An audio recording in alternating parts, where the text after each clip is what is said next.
Kalau orang baru belajar itu jangan mudah-mudah membid'ahkan. Begitu tahu ngaji ini, pulang ke rumah ini bid'ah, ini bid'ah, ini bid'ah, ini bid'ah. Ini enggak hikmah dalam dakwah dan enggak boleh dalam Islam seperti itu. Semua dibid'ahkan, ya orang enggak sanggup, nggak bisa terima. Akhirnya yang nuduh, ini orang ini ngajinya benar atau sesat ini. Timbulnya seperti itu karena apa? Karena langsung membid'ahkan orang. Tidak demikian, dakwah ini mengajak orang kepada Quran, kepada sunnah. Jelaskan tentang rukun Islam yang 5, jelaskan tentang rukun iman yang 6, jelaskan. Kalau kita belum mampu, ya udah kita jelaskan yang mendasar aja dulu, tentang kalimat tauhid, tentang bagaimana cara wudu, jelaskan. Jangan tinggalkan zikir. Zikir ba'da sholat, zikir pagi, zikir sore, zikir mau tidur. Antum jangan tinggalkan. Zikir itu benteng kita dari gangguan setan. Dan juga zikir itu menguatkan hati kita dan hubungan kita kepada Allah. Zikir itu menenangkan hati kita. Zikir itu juga menambah ganjaran dan pahala. Antum zikir, jangan tinggalkan terus zikir. Zikir terus setiap hari. Karena Allah menyuruh kita untuk berzikir sebentar, sedikit atau banyak. Ya ayyuhalladzina amanu dzkurullaha dzikran katsiran wasabbihuhu bukratan wa asila. Wahai beriman, berzikir kepada Allah, zikir yang banyak, bertasbih kepada Allah pada pagi dan sore. Perhatikan zikir. Kita kalau kerja, atau antum di toko atau di mana, mesti antum tawarkan kepada orang yang datang, apa yang bisa saya bantu? Orang yang datang itu antum nggak kenal, apa yang bisa saya bantu? Sekarang orang tua yang melahirkan antum, bapak ibu, apa yang bisa saya bantu? Kerjakan itu kebaikan, itu pahala, itu amal yang paling utama, dan itu jalan menuju surga. Itu kesempatan bagi kita. Jangan menyesal nanti. Banyak orang yang menyesal. Banyak orang tuanya meninggal baru dia menangis setiap hari. Ada manfaat. Maka Nabi menyebutkan dalam satu hadis yang sahih diriwayatkan Imam Muslim, raqima anfu rajulin adraka abawaihi wa lam yudkhilahul jannah. Celaka seorang yang mendapatkan orang tuanya masih hidup orang tuanya, tidak memasukkan dia ke dalam surga. Orang tua masih hidup, kesempatan dia berbakti. Mesti datang orang tua. Setiap hari datang orang tua. Kalau jauh setiap pekan. Kalau jauh lagi tiap bulan ada rencana. Orang tua tuh ingin melihat kita, ingin melihat wujud kita. Karena dia yang melahirkan, dia yang didik sejak kecil. Kita untuk nggak pernah ketemu orang tua sampai bertahun-tahun. Orang tuanya kangen, rindu pada anaknya. Biasakan bagaimana ketemu orang tua. Karena itulah kebaikan. Dan orang tua senang dengan datangnya kita. Bukan artis bukan ustaz. Jangan perhatikan. Antum perhatikan. Karena banyak orang kalau saya lagi jalan ustaz selfie. Nggak boleh selfie. Mau ngapain selfie? Alhamdulillah, kita bersyukur kepada Allah. Mau ngapain tuh foto-foto? Nggak ada manfaatnya. Ambil ilmu, jangan foto-foto. Ada juga ustaz katanya salafi, tapi suka selfie. Arti berubah dia dari salafi kepada selfie. Bukan salah lagi dia. Sudah berubah. Itu namanya ustaz selfie. Jadi niatnya udah nggak benar. Kita niat harus karena Allah semuanya, ikhlas. Dan agama ini agama ilmu, nanti akan saya akan jelaskan. Harus ikhlas karena Allah. Dan foto-foto nggak ada manfaatnya, foto-foto nggak ada manfaat. Nanti akan kagum kepada si ustaz. Nanti akan nyembah nanti seperti kaumnya Nabi Nuh. Itu berbahaya. Maka hajinya tidak sah. Atau antum pajang foto ustadznya, malaikat rahmat nggak akan masuk. Rugi semuanya. Dan semua orang. Jadi manfaat. Jadi saya ingatkan seperti ini karena banyak orang-orang yang nggak paham dan ustadznya nggak menjelaskan. Karena apa? Dia nggak jelaskan karena ustadz selfie. Nggak mau dia jelaskan. Ini saya jelaskan supaya antum paham. Seperti ini. Banyak. Kalau saya mau jelaskan panjang ini tentang masalah gambar dan segala macam. Hadisnya banyak juga tentang masalah ini. Kemudian yang kedua, kaum muslimin dari api neraka. Berpegang teguh kepada Quran dan Sunnah. Sebab Nabi jamin orang yang berpegang teguh kepada Quran dan Sunnah, dia nggak akan sesat selama-lamanya. Kata Nabi SAW, taraktu fikum amrayni lan tadillu ma tamassaktum bi ma kitaballah wa sunnati. Aku tinggalkan kalian dua perkara yang kalian tidak akan tersesat selama kalian berpegang dengan dua perkara itu. yaitu kitabullah dan sunnah. Tapi yang perlu kita ingat yang ketiga, bahwa Quran dan sunnah itu harus kita pahami dengan pemahaman para sahabat. Karena Allah sudah menyebutkan bahwa para sahabat semuanya dijamin dengan sorga. Kita harus ikut jejak para sahabat. Kita wajib mengikuti cara beragamanya para sahabat supaya kita masuk sorga. Dalilnya apa? Allah berfirman di dalam surah At-Taubah surah 9 ayat 100. Makanya kita wajib berpegang teguh pada Quran Sunnah, mengikuti pemahaman para sahabat. Harus kita mengikuti cara beragama mereka, karena ini jalan selamat. Al-Hajjul Mabrur Orang baru laisa lahu jazaa'un illa jannah. itu jangan mudah-mudah Haji yang mabrur memidahkan. enggak ada balasan kecuali surga. Begitu tahu ngaji ini, pulang ke rumah, ini bid'ah, ini bid'ah, ini bid'ah, ini bid'ah. Ini nggak hikmah dalam dakwah. Dan nggak boleh dalam Islam seperti itu. Dunia lebih jelek daripada Semua kehidupan. dibedahkan. Ya orang nggak sanggup. Jabatan Nggak bisa terima. Akhirnya yang nuduh, wah ini orang ini ngajinya benar atau sesat ini. Orang beriman Timbulnya seperti itu karena apa? Karena langsung membid'ahkan orang. Tidak demikian. Dakwah ini mengajak orang kepada Quran, kepada Sunnah. Jelaskan tentang rukun Islam yang 5, jelaskan tentang rukun iman yang 6, jelaskan.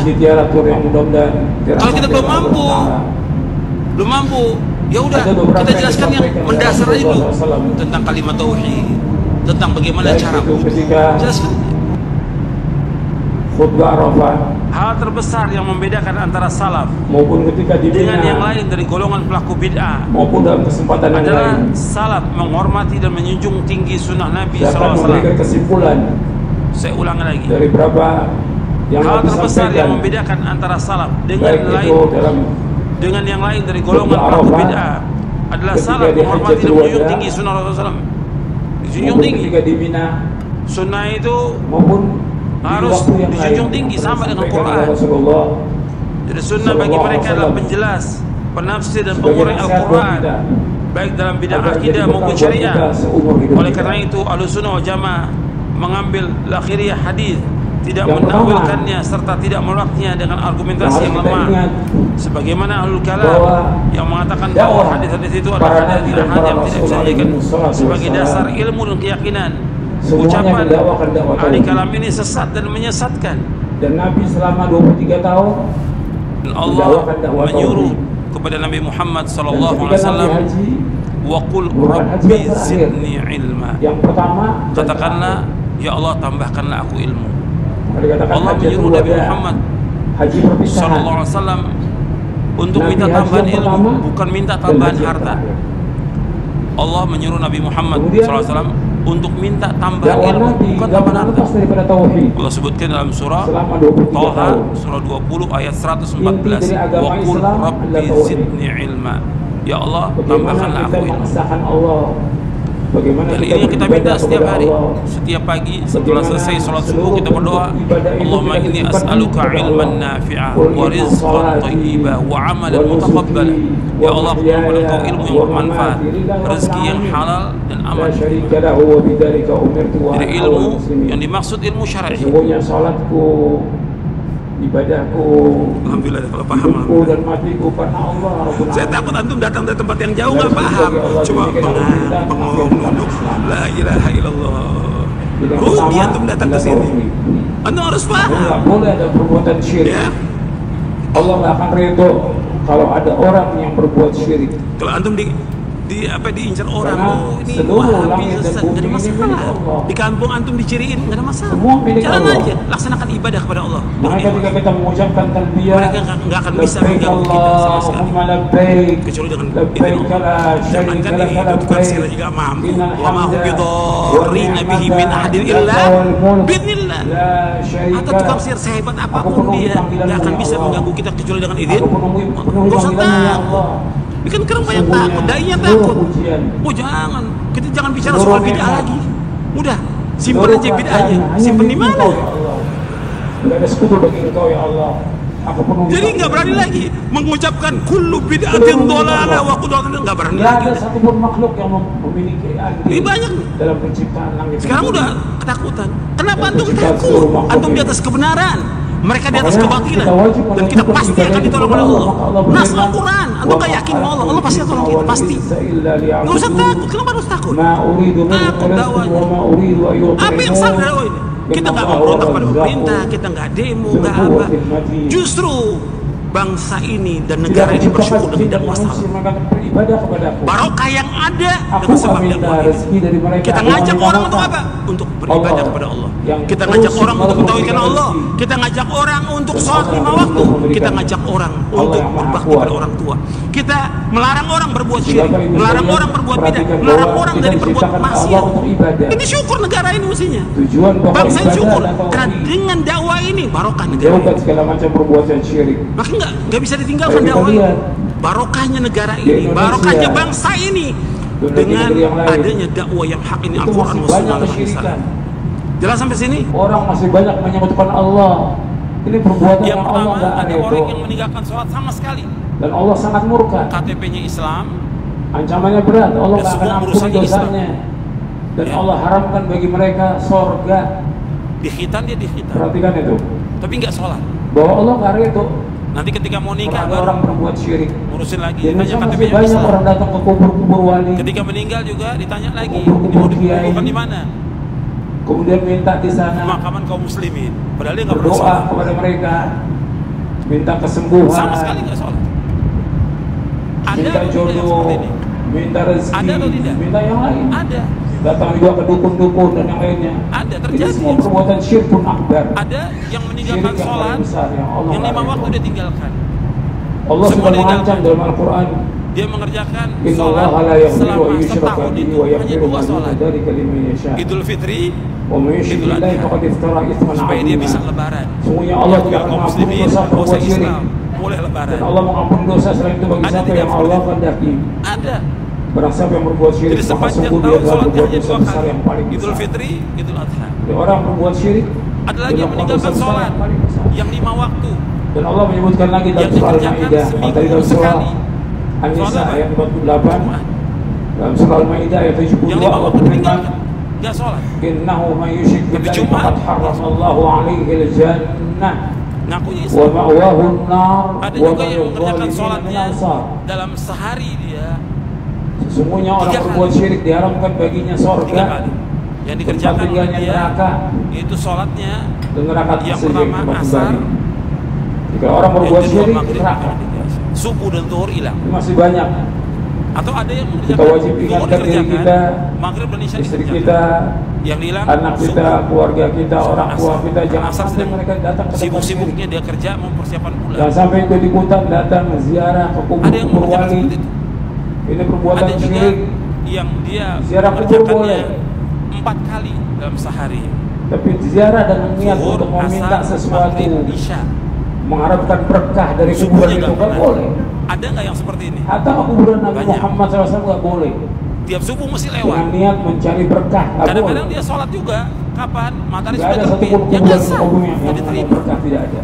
Di tiap hari terlambat nggak boleh. Kalau sekali-kali terlambat boleh. Kalau sekali terlambat. Nabi SAW pernah terlambat sekali. Cuma kan ada kuburan.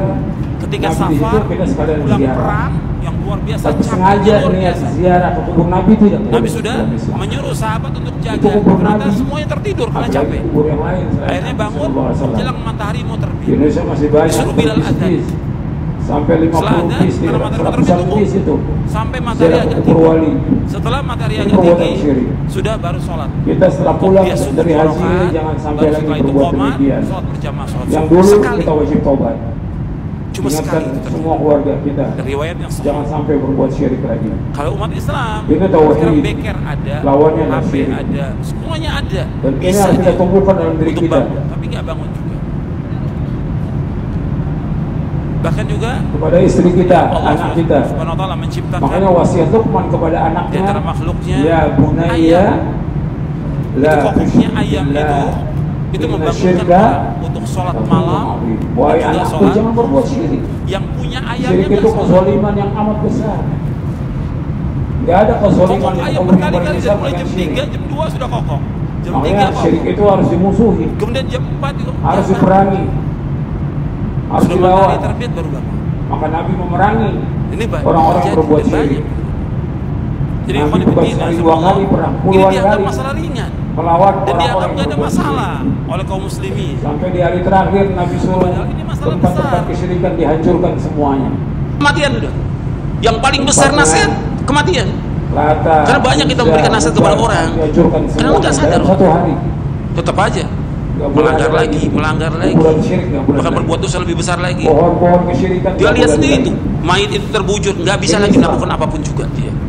Itu nasihat yang paling baik, dia kematian. Makanya para ulama menyebutkan al-mautu akbaru wa'idhin. Dan kita dinasihati oleh banyak orang di sekitar kita yang meninggal depan kita, banyak orang. Itu mesti kita mengambil ibrah.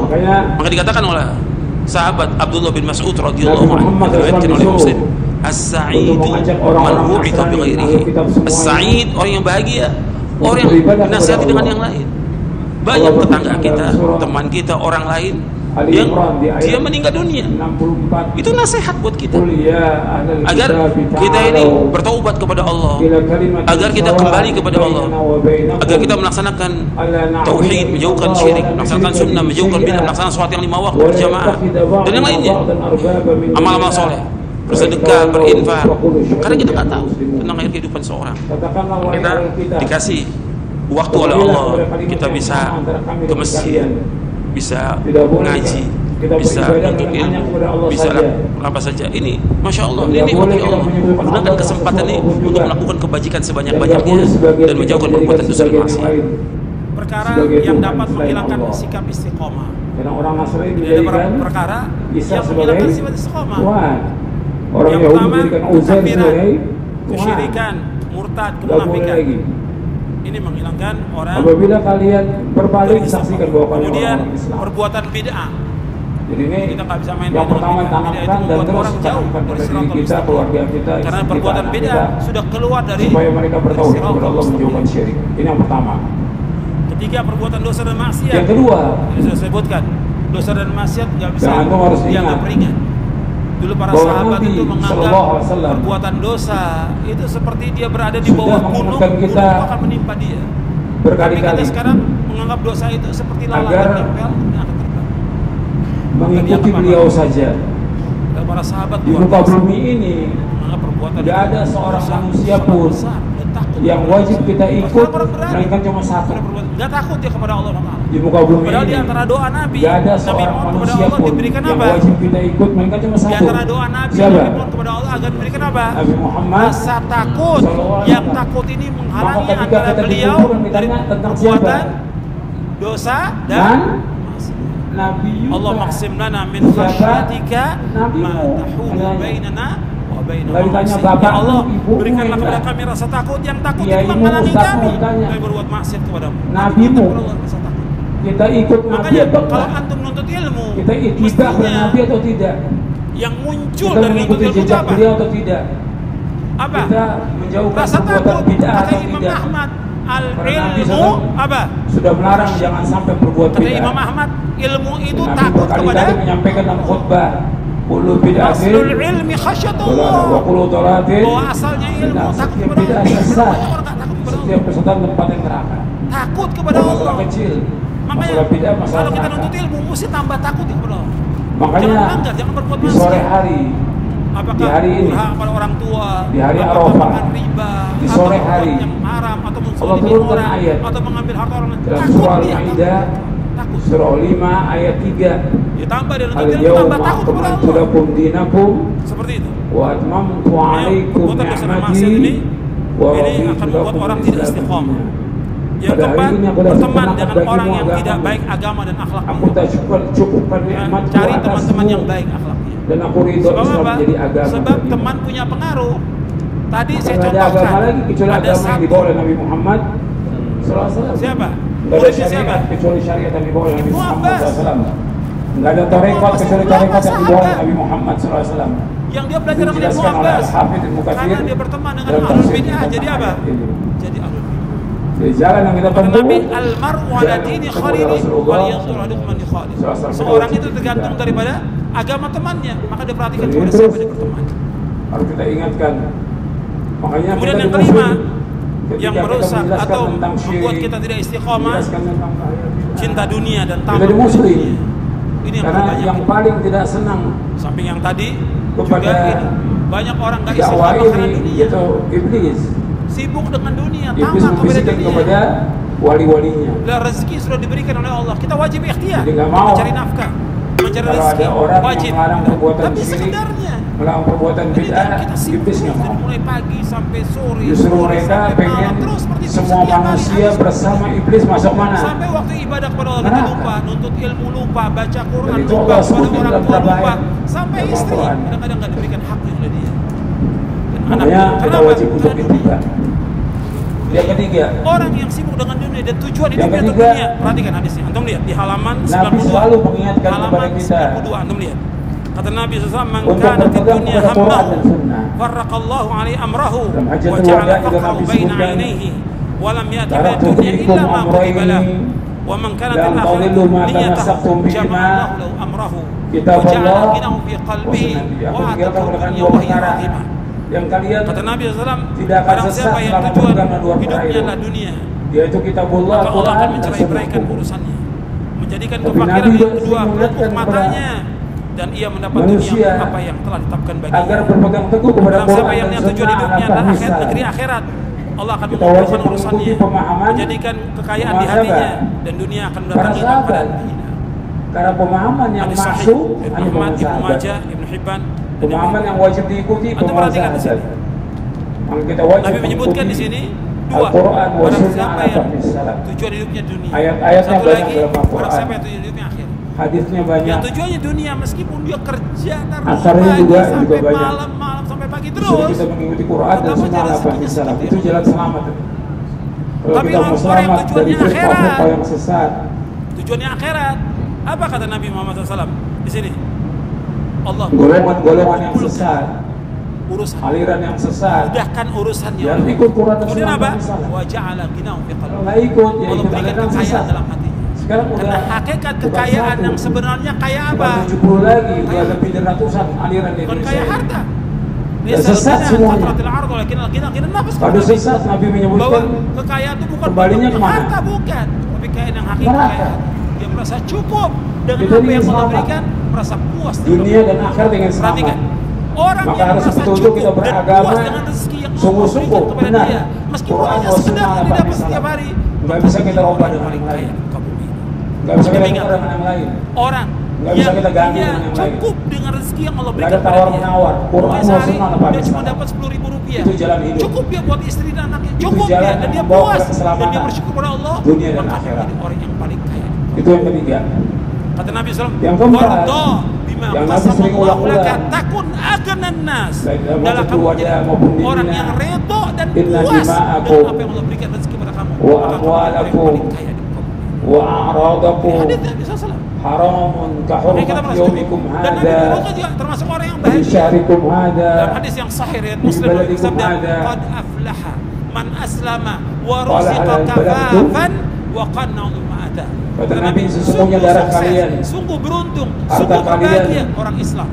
Diberikan dan rezeki kehormatan cukup. kalian haram dan dia bagi puas kalian. dengan apa yang Allah berikan. Sebagaimana haramnya hari ini di negeri ini, di Bahkan bulan ini. orang yang dia paginya selamat, Jadi Bapak Ibu sekalian dia perhatikan tuh. makan cuma itu Tidak aja, boleh ada, dan dia puas, pertumpahan darah. dia seolah memiliki dunia tersebut.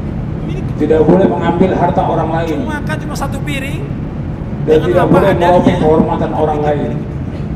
Apakah dengan melaknat, menggibah, Makanya kita harus memfitnah, puas dan cukup dengan itu nggak boleh. Kalau kita lihat sekarang Hukumnya ini haram orang dan banyak termasuk tamak dosa dunia, besar. kejar dunia, Di nggak tiga merasa ini puas. masalah berat. Akhirnya apa? Nabi ulang berkali-kali. Ya, Darah. kadang-kadang sholatnya pun ditinggalkan oleh dia. Karena orang yang Atau membunuh sholatnya seorang muslim Zuhur menjelang berat asar, hukumannya. asar menjelang maghrib, Dan masuk neraka.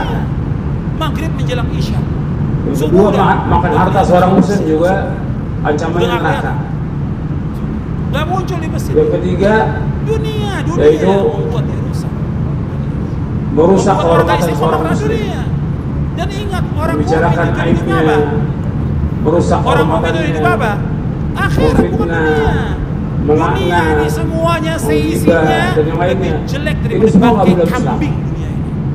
Maka Kayak setelah bodoh orang yang dia sibuk dengan dunia. kita di Arafah Orang ini, yang kita orang jaga yang- lagi. Kata Al-Imam Nuqayyim, Jangan sampai dalam kita kitabnya, berbuat dosa Quddatus kepada Sabirin saudara wa kita Dakhilus sendiri sama Syakirin. muslim. Orang yang tamak pada dunia Beliau adalah besar, orang yang bukan paling sekecil. bodoh dan paling idiot akalnya. Kemudian yang selanjutnya yang Nggak punya kelima. akal. Kalau orang yang berakal, Yang kelima, dia Nabi mesti ingatkan tujuannya kepada dunia ini kehidupan kehidupan yang fana, kehidupan yang sebentar, kehidupan mimpi, fata morgana. Tapi akhirat kehidupan yang kekal dan abadi. Allah berikan rahmat di muka bumi ini berapa? Allah berikan rahmat di muka bumi berapa? 1. Yang 99 di mana? Di akhirat. Kalau orang yang nyari 1, akalnya nggak waras. Disuruh untuk menasihati dan mencari yang baik. Yang dicari yang mana? Akhirat. Orang yang beriman yang cari akhirat. 99 rahmat Allah sediakan di sorga. Bukan yang 1 rahmat. Yang 1 rahmat Allah berikan kepada semuanya. Kepada orang kafir, orang fajir, munafik, manusia, binatang, semua diberikan 1 rahmat. Tapi 99. Tapi kalau dibiarkan tetap dia bengkok. Yang dicari orang beriman. Tapi tetap Nabi suruh fastausu bin nisa'i khairan. Nasihat juga kita dengan cara yang baik. Tetap tabiatnya bengkok, tetap nggak akan berubah wanita itu. Dan yang keenam, yang membuat manusia ini tapi rusak dan tidak istiqomah, itu fitnah syahwat. Disuruh sabar, syahwat dan untuk menasihati mereka. Hawa nafsu, syubhat. Saya sebutkan di sini fitnah itu tanggung jawab kita fitnah sebagai laki-laki. Karena kita akan ditanya oleh Allah tentang istri kita, ujian, sanjungan, wanita dan lainnya. Ini fitnah. Allah berfirman, ya ayyuhalladzina amanu qu anfusakum, keyakinan, aliran, pemikiran yang menyimpang. Fitnah syubhat, fitnah kesesatan, maksiat, bid'ah, kezaliman, kebodohan, keyakinan, pemikiran serta pemahaman yang sesat. Fitnah syahwat membuat rusak niat dan tujuan dalam ibadah kepada Allah. Baru karyawan, baru yang saya ulangi. Itu niat di halaman 95. Anak. Diperhatikan nggak ada halaman 95. Diperhatikan nggak anaknya. Fitnah syahwat banyak membuat orang tua rusak niat dan tujuan dalam ibadah kepada Allah. Perhatikan anaknya. Dan fitnah syahwat membuat rusaknya ilmu dan jilbabnya panjang, pakai cadar. Jadi kalau fitnah syahwat membuat rusak niat dan tujuan lebih. Anaknya nggak sholat. Fitnah syahwat tadi. Anaknya nggak puasa. Harta, dunia, pekerjaan, anaknya pergaulannya rusak. Jabatan, uang dan yang lain. Anaknya sibuk Nabi tidak takut umatnya fakir, nggak baca Quran. Yang lebih takut dibukakan pintu. Karena orang tuanya sehingga tidak rusak tujuannya. Yang mesti tujuannya dia akhirat, jadi tujuannya apa? Setelah pulang dari Arafah, fitnah syahwat membuat rusak niat dan tujuan. Tanggung jawab kita berat di hari kiamat. Karena Allah akan tanya dari kiamat. Adapun fitnah syubhat bagaimana membuat tanggung jawab rusaknya ilmu dan istri keyakinan. kamu dan anak kamu. Syubhat ada pemikiran yang rusak. Bisa juga istri pemahaman dan yang anak sesat. kita Membuat apa? Yang tadi ilmunya benar karena rusak. suami nggak punya tanggung jawab kepada istri dan anaknya. Kenapa? Karena itu perhatikan. syubhat yang datang. Kemudian yang keenam, mustahil orang yang belajar perlu kita ingat bahwa kita ini banyak dosa. Masuk syubhat kita sangat jadi banyak. tokoh penyesat umat. Tidak terhitung saya dan terjadi yang seperti itu karena apa? Karena syubhat yang masuk di kepala. Kesempatan hari ini untuk taubat kepada Allah. Rusak ilmunya yang sekian lama dia hafal Quran, hafal hadis rusak karena syubhat masuk pada dia. Dan rusak ingat satu persatu Allah Subhanahu dari mulai syirik kepada Allah, yang disesatkan oleh Allah, durhaka kepada orang tua. Kenapa? Dia mengikuti hawa berkata zur, afaraita man berkata dusta, hawahu wa adallahu ala ilmin. Minum khamar, perhatikan orang-orang yang meninggalkan dia sholat, menjadikan hawa nafsunya sebagai Tuhan. tidak pakai jilbab, sesatkan oleh Allah, melawan orang tua. Jadi kita hati-hati bahwa kita belajar yang durhaka jelas pada suami dan sunnah ala fahmi salat. Yakini, pahami dengan benar persatu dosa-dosa itu. Dan mohon kepada Allah istiqomah. Agar hari ini kita minta ampun kepada Allah. Yang paling mulia, karamah dosa kita sudah diampuni oleh Allah Subhanahu wa taala. Makanya dikatakan oleh Syekhul Islam Ibnu Taimiyah, ghayatul karamah, kita menangis atas semua dosa kita. Ghayatul karamah, mulianya tujuan dari karamah, kemuliaan. Karena orang yang melihat karamah, wali-wali punya karamah. Wali punya karamah kekeramatan. Kata Syekhul Islam, bukan itu tujuannya. Karamah yang sebenarnya bagaimana dia istiqamah sampai dia diwafatkan pada Allah, istiqamah di atas tauhid, istiqamah di atas sunnah, istiqamah di atas manhaj salaf, istiqamah dalam dia mengikhlaskan ibadah kepada Allah, istiqamah dalam bersih dari bid'ah. Arti yang bersih dari perbuatan dosa bermaksiat. Itu Allah sebutkan. Dan pemilu dari Islam, bukan dari Islam. Hari ini beda. Kalau Islam itu sistemnya apa? Syuro, orang yang berilmu, orang yang bertakwa memilih orang-orang tertentu. Tapi kalau sistem demokrasi, kalau antum lihat secara akal aja bagi secara syariat nggak benar. Kan demokrasi dari demokratos, artinya suara rakyat suara Tuhan, benar nggak itu? Gak benar. Baik secara akal maupun syar'i. Jadi keputusan rakyat itu dianggap oleh mereka keputusan Tuhan. Hukum rakyat berarti hukum Tuhan. Gak benar. Kalau mereka yang banyak ini memutuskan, umpamanya Homer halal, diketok halal, benar gak itu? Atau riba itu halal, jadi halal. Bagaimana suara terbanyak? Dan juga dalam sistem demokrasi pemilu sama semua suara, benar apa enggak? Orang kafir dengan orang mukmin sama enggak suaranya? Orang yang jahat, fajir sama dengan orang yang soleh, enggak sama. Dalam Islam mesti enggak sama, tapi ini sama dalam demokrasi, dalam pemilu. Orang yang laki-laki perempuan sama, dalam warisan aja beda. Allah mengatakan warisan zakalukal dan masih banyak lagi. Secara umum yang ada rakyat ini pintar atau bodoh? Bodoh. Yang banyak ini manusia ini taat atau fasik?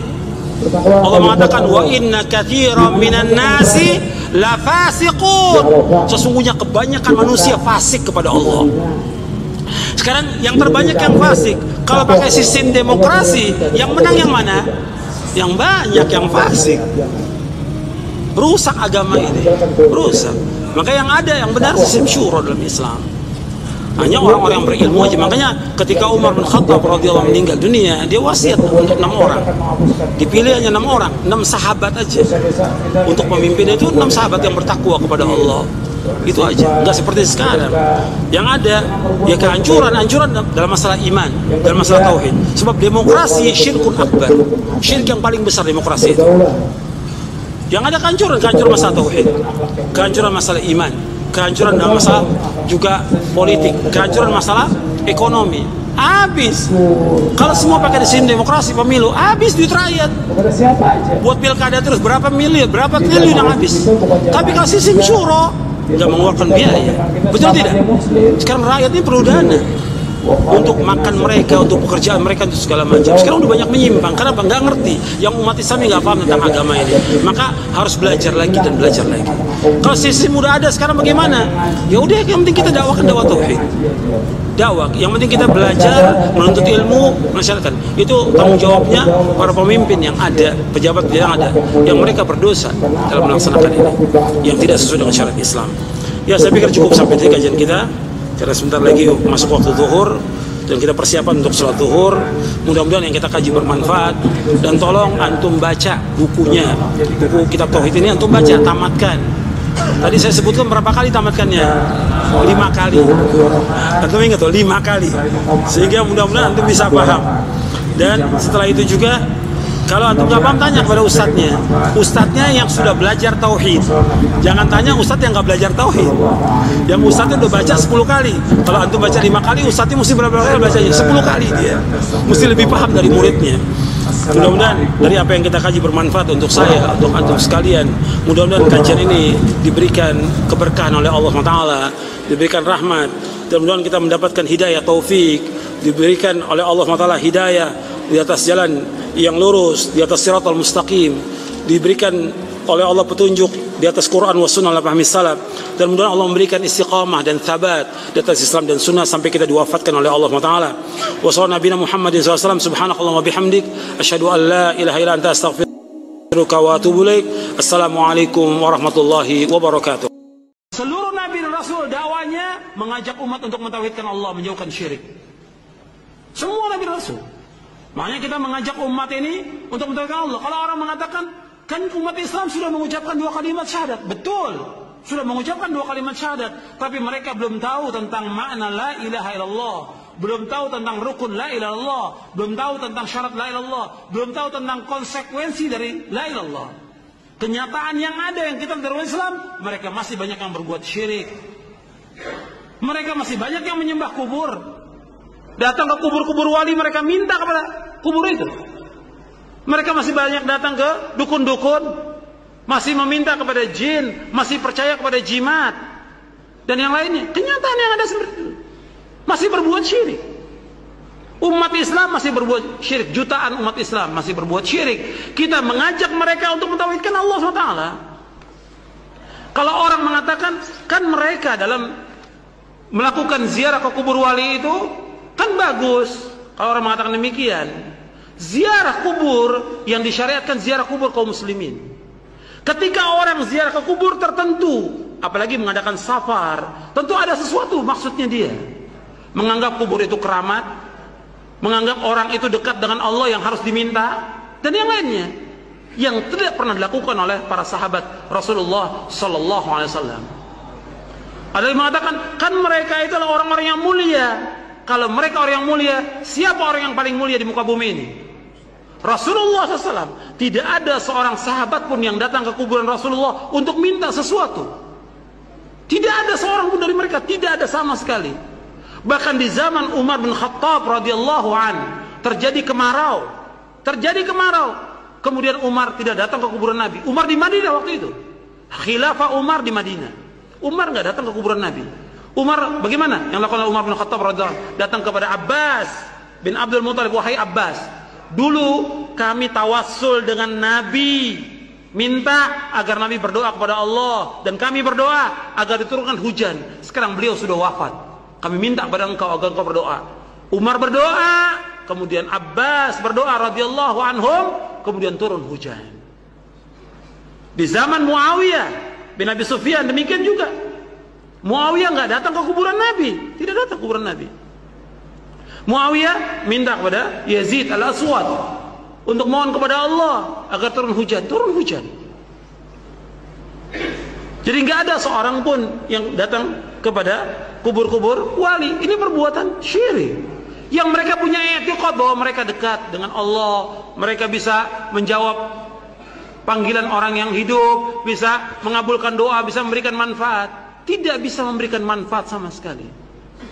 Allah Subhanahu wa taala berfirman di dalam surah Yunus surah 10 ayat 106. Surah 10 ayat 106 Allah berfirman, "Wala tad'u min dunillahi ma la yanfa'uka wa la yadurruk, fa in fa'alta fa innaka idza minadh dhalimin." Jangan kamu berdoa, jangan kamu meminta, jangan kamu beribadah kepada selain Allah yang tidak bisa memberikan manfaat kepadamu dan tidak bisa menolak bahaya. Allah mengatakan demikian. Kalau seandainya ada kuburan yang bisa memberikan manfaat, mesti sahabat berbondong-bondong datang ke kuburan Nabi. Tidak ada sama sekali. Setelah Nabi wafat, tidak ada juga orang datang berbondong-bondong ke kuburan Abu Bakar As-Siddiq, Umar bin Khattab, Utsman bin Affan, Ali bin Abi Thalib radhiyallahu anhum ajma'in. Tidak ada seorang pun di antara umat yang datang kepada mereka.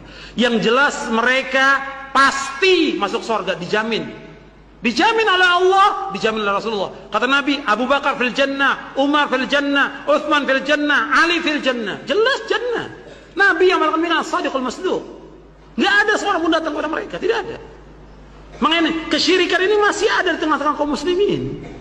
Yang kita harus jelaskan kepada mereka. Kalau mereka mengatakan, kan kita nggak bisa langsung kalau berdoa kepada Allah. Siapa yang mengatakan tidak bisa?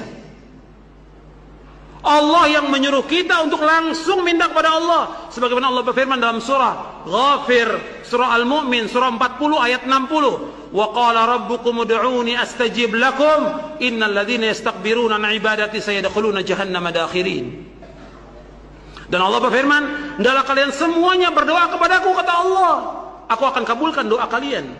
Sesungguhnya orang-orang yang sombong dari beribadah kepadaku, mereka akan masuk neraka jahanam dalam keadaan terhina. Allah yang menyuruh berdoa langsung. Sebagaimana pernah disebutkan sahabat berzikir dengan keras. Kalian tidak berdoa dengan yang tuli, kalian tidak berdoa dengan yang gaib, kalian tidak berdoa dengan yang jauh, dekat. Maka Nabi mengatakan ketika sahabat bersuara dan berzikir dengan keras, kata Nabi, irba'u ala anfusikum fa innakum la tad'una asamma wala ghaiban innakum tad'una sami'an qariba. Hadis sahih riwayat Bukhari. Kata Nabi sallallahu alaihi wasallam, sayangi diri kalian, kasihan diri kalian. Kalian tidak berdoa kepada zat yang tuli, kalian tidak berdoa kepada zat yang jauh, yang gaib, tidak. Kalian berdoa kepada zat Allah yang maha dekat dan maha mendengar. Sami'an qariba, mendengar dan dekat. Allah, kita langsung kepada Allah, bukan kepada mayit. Nggak boleh kita, jangan kita mengatakan, kan kalau kita ketemu sama presiden, sama raja, itu mesti melalui ajudannya. Ketemu sama wali kota, ajudannya dulu, nggak bisa langsung. Nggak bisa Allah disamakan dengan makhluknya, tidak boleh. Laisa kamitslihi syai'un wa huwas samiul basir. Allah tidak sama dengan makhluknya. Tidak sama. Dan Allah itu Maha mendengar, Maha melihat. Dan Allah berfirman, "Walam yakun lahu kufuwan ahad." Allah tidak sama, Allah tidak sebanding, Allah tidak setara, Allah tidak semisal dengan makhluknya. Langsung kepada Allah. Nggak boleh kita samakan dengan raja, nggak boleh kita samakan dengan presiden, nggak boleh kita samakan dengan tokoh apapun juga. Langsung kepada Allah berdoa tanpa perantara. Innal hamdalillah nahmaduhu wa nasta'inuhu wa nastaghfiruh wa na'udzu billahi min shururi anfusina wa min sayyiati a'malina. Man yahdihillahu fala mudilla lahu wa man yudlil fala hadiya lahu. أشهد أن لا إله إلا الله وحده لا شريك له وأشهد أن محمدا عبده ورسوله اللهم صل وسلم وبارك على نبينا محمد وعلى آله وصحبه أجمعين. أيها الإخوة أعزكم الله, kepada kaum muslimin dan muslimat yang mudah-mudahan dirahmati oleh Allah SWT. Banyak sekali di antara kita ini yang sakit, keluarganya sakit, istrinya sakit, anaknya sakit, suaminya sakit, bahkan juga masuk rumah sakit orang tuanya, bahkan juga ada sampai yang meninggal.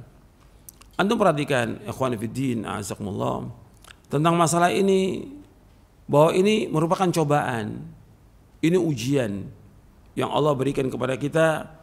Allah ingin melihat apakah kita benar iman kita atau tidak. Allah ingin melihat kepada kita sabar atau tidak. Ini ujian. Dan ketika Allah memberikan ujian kepada kita, kita ingat bahwa Allah itu yang maha kasih dan sayang kepada kita. Allah adalah zat yang maha kasih dan sayang. Allah yang maha bijaksana. Allah yang maha adil. Kita perhatikan itu. Ketika Allah berikan cobaan, sakit kepada kita, kita ingat bahwa Allah sayang kepada kita. Kenapa Allah berikan sakit kepada kita? Karena Allah ingin menghapuskan dosa-dosa kita. Allah ingin angkat derajat kita. Allah ingin melihat bahwa orang ini tadarru atau tidak kepada Allah, bermunajat atau tidak kepada Allah. Allah ingin melihat kita betul-betul enggak kita ini minta kepada Allah, memelas kepada Allah. Allah ingin lihat kesabaran kita. Allah ingin menguji iman kita. Allah ingin menempatkan kita di tempat yang tertinggi nanti di sorga dengan sebab cobaan ujian itu. Selama kita sabar dan selama kita redho. Itu ingat itu. Artinya yang menguji kita zat yang maha kasih dan sayang. Jadi jangan kemudian sekarang ini banyak orang yang paniknya luar biasa.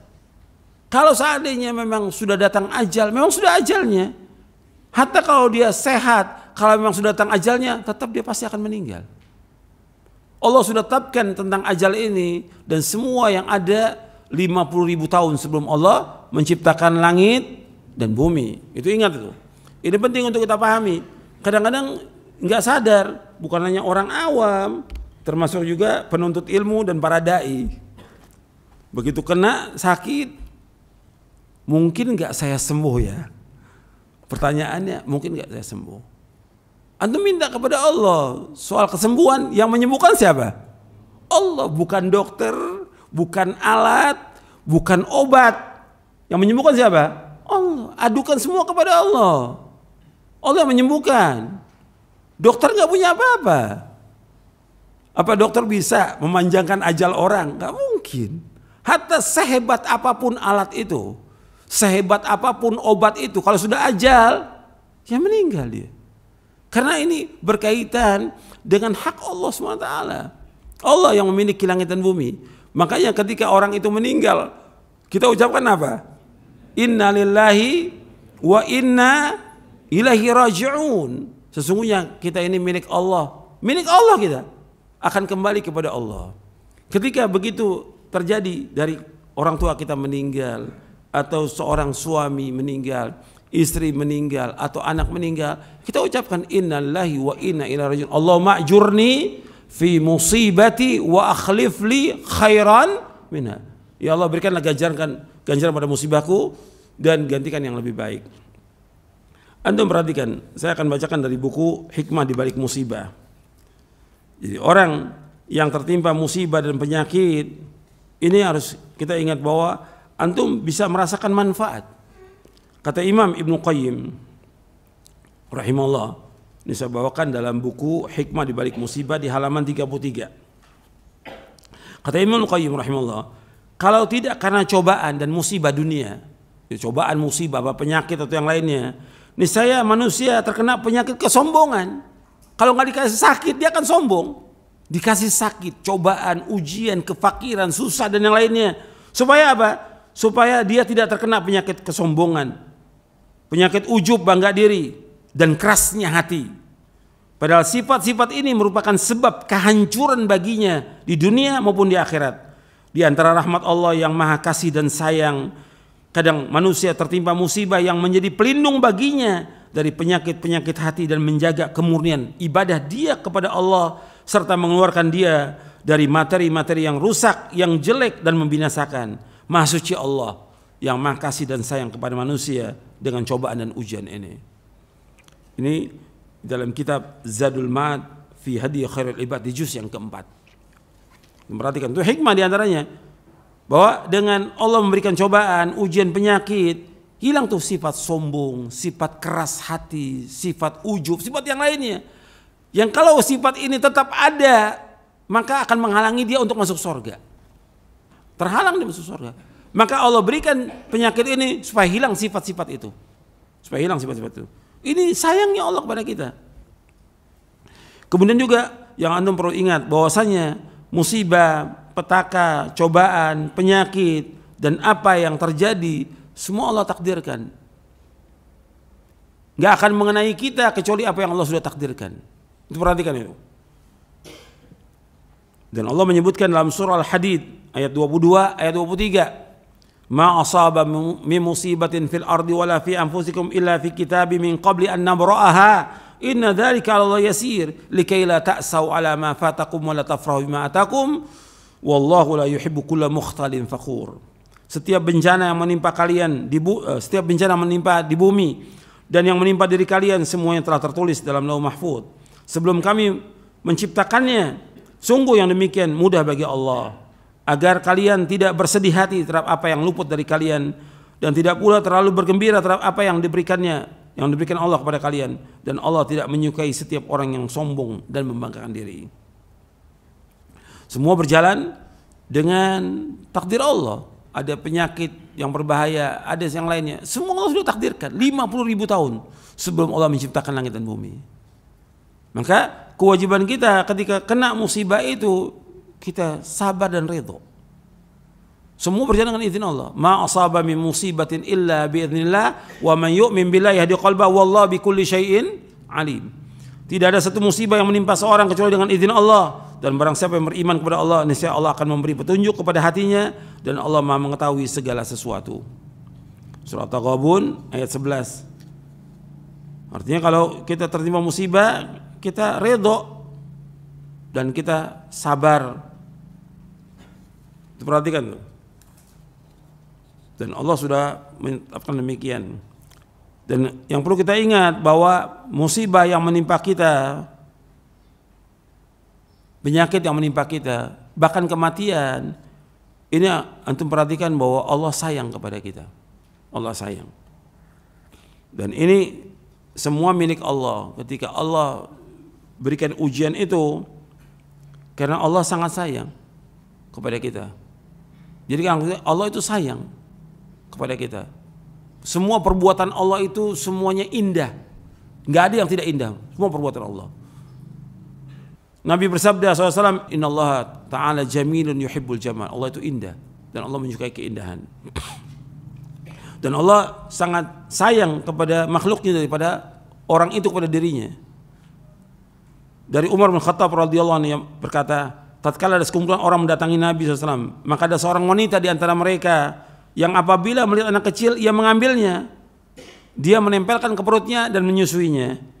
Lalu beliau SAW bersabda, bagaimana pendapat kalian? Apakah mungkin wanita ini akan melemparkan anaknya ke dalam api? Para sahabat menjawab, tidak, selama dia mampu untuk tidak melakukannya. Beliau bersabda, Allah benar-benar lebih menyayangi hambanya daripada wanita ini yang menyayangi anaknya. Wanita sangat sayang kepada anaknya. Allah lebih sayang daripada wanita itu kepada anaknya. Anda perhatikan tuh. Ini hadis sahih riwayat Bukhari dan Muslim. Jadi Allah sangat sayang ketika Allah memberikan penyakit kepada kita, atau istri, atau suami, atau anak, atau orang tua. Allah sayang. Bahkan ketika Allah mencabut nyawanya, Allah sayang kepada dia. Anda perhatikan itu. Jadi jangan kita suudzon kepada Allah, kita husnudzon kepada Allah. Karena ajal maktub, sebagaimana rezeki juga maktub. Allah sudah tentukan ajal kita, sebagaimana Allah sudah tentukan rezeki kita. Kita harus redha dan husnudzon kepada Allah. Sedih wajar, sebagai manusia sedih. Sedih wajar. Menangis wajar, kata Nabi menangis. Dan sedih ketika cucunya meninggal. Tapi kemudian tidak mengucapkan kalimat-kalimat yang mengingkari takdir Allah, tidak boleh. Gitu. Gak boleh. Kita harus sabar dan redha. Gitu. Semua dapat cobaan dan ujian. Bahkan itu juga kalau kita sabar dan redha, Allah redha. Nabi bersabda SAW, Inna idhamal jaza ma'idhamil bala, wa inna Allah idha habba qawman ibtalahum, faman radhiya falahu ridha, wa man sakhita falahu sakhat. Sesungguhnya, kata Nabi SAW, Rasulullah SAW bersabda, sesungguhnya besarnya pahala itu tergantung besarnya ujian. Besarnya pahala tergantung besarnya ujian. Dan sesungguhnya jika Allah menyukai satu kaum, maka Allah akan menguji mereka. Barang siapa yang ridho, maka baginya keridhaan, dan barang siapa yang murka, maka baginya kemurkaan. Hadis ini hasan, diriwayatkan oleh Imam Tirmidzi dan Ibnu Majah dari sahabat Anas bin Malik. Lafaz ini lafaz Tirmidzi dan Syekh Al-Albani menghasankan dalam silsilah hadis as-sahih di juz yang pertama. Dan yang perlu kita ingat bahwa Allah ketika menguji kita karena Allah ingin kebaikan kepada kita. Nabi bersabda sallallahu alaihi wasallam, "Man yuridillahu bi khairan yusib minhu." Barang siapa yang dikehendaki Allah kebaikan pada dirinya, maka Allah akan berikan cobaan kepadanya. Jadi Allah kalau menghendaki kebaikan kepada seorang, diberikan cobaan. Hadis ini sahih riwayat Bukhari. Dan Allah menjanjikan sorga bagi orang-orang yang sabar dan redha dalam menghadapi cobaan dan ujian. Kemudian ikhwani fiddin azakumullah, yang harus kita ingat bahwasanya yang bisa menghilangkan wabah ini hanya Allah. Yang bisa menghilangkan penyakit kita hanya Allah, bukan dokter, bukan obat, bukan vaksin, bukan yang lainnya. Itu harus ingat tuh. Jangan kita bergantung kepada obat. Tetap kita syariat dijalankan. Kita harus berobat. Kita minum obat. Tetap, tapi ingat yang bisa menyembuhkan bukan obat, bukan dokter, bukan vaksin, bukan yang siapa yang menyembuhkan? Allah SWT. Itu harus kita ingat. Ini berkaitan dengan masalah iman, masalah tauhid kita kepada Allah. Nggak ada yang bisa menghilangkan musibah, penyakit, wabah kecuali hanya Allah. Nggak bisa yang menyembuhkan kecuali hanya Allah. Itu ingat. Allah menyebutkan dalam surah Yunus di ayat 107, wa yamsaskallahu bidurrin fala kashifa lahu illa hu wa yuridka bi khairin fala radda li fadlihi yusibu biman yasha min ibadi wa huwal ghafurur rahim. Dan jika Allah menimpakan satu bencana kepadamu, maka tidak ada yang dapat menghilangkan kecuali hanya Allah. Dan jika Allah menghendaki kebaikan bagi kalian, maka tidak ada yang dapat menolak karunia-Nya. Allah memberikan kebaikan kepada siapa yang Allah kehendaki di antara hamba-hambanya, dan Allah Maha Pengampun dan Allah itu Maha Penyayang.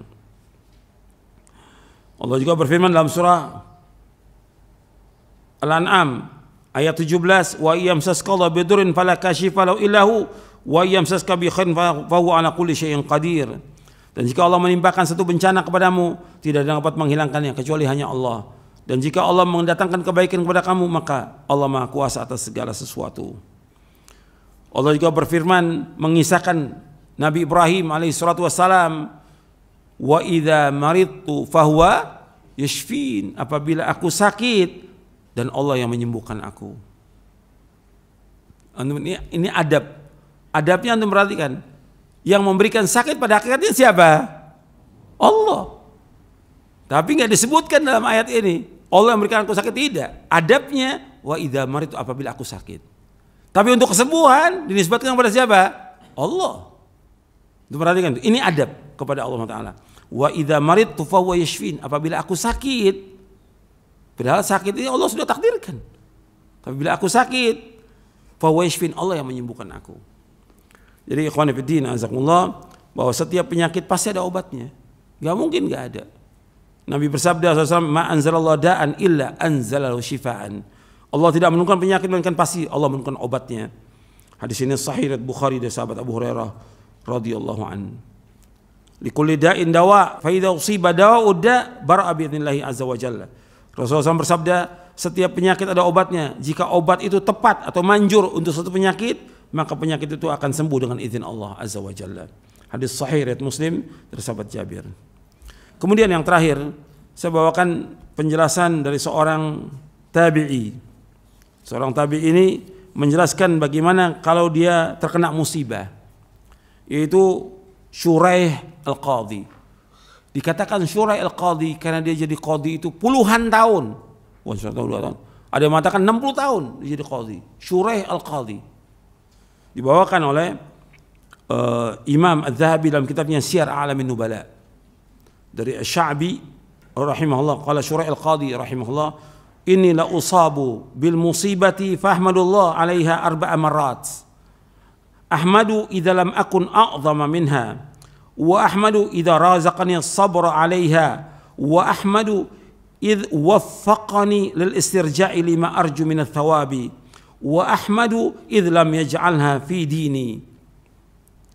Kata Shuraih al-Qadhi, Shuraih al-Qadhi ini dia hidup masuk Islam di zaman Nabi, tapi nggak bertemu dengan Nabi SAW.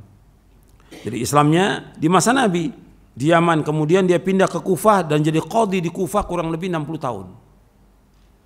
Kata beliau, inilah usab, sesungguhnya aku tertimpa musibah. Fahmadullaha 'alaiha 4 marrat. Maka aku memuji Allah 4 kali. Jadi kalau kita kena musibah, memuji Allah 4 kali. Yang pertama, ahmadu idlam akun a'zama minha. Yang pertama, aku muji Allah karena aku tidak ditimpa musibah yang lebih besar. Musibah yang kita ini kalau dibandingkan yang lain masih lebih besar yang lain. Kita ini masih kecil musibah kita. Jadi ketika kita kena musibah, kita memuji Allah karena aku tidak ditimpa musibah yang lebih besar. Yang kedua, wa ahmadu id razaqani as-sabra 'alaiha. Yang kedua, aku muji Allah karena aku dikaruniakan Allah kesabaran dalam menghadapi musibah tersebut. Yang ketiga, wa ahmadu id wafaqani lil istirja lima arju min ats-tsawab.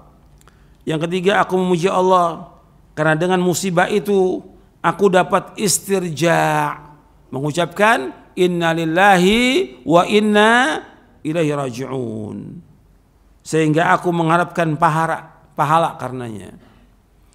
Jadi kalau diuji oleh Allah dengan kematian, ya memuji Allah karena aku dapat mengucapkan kalimat ini.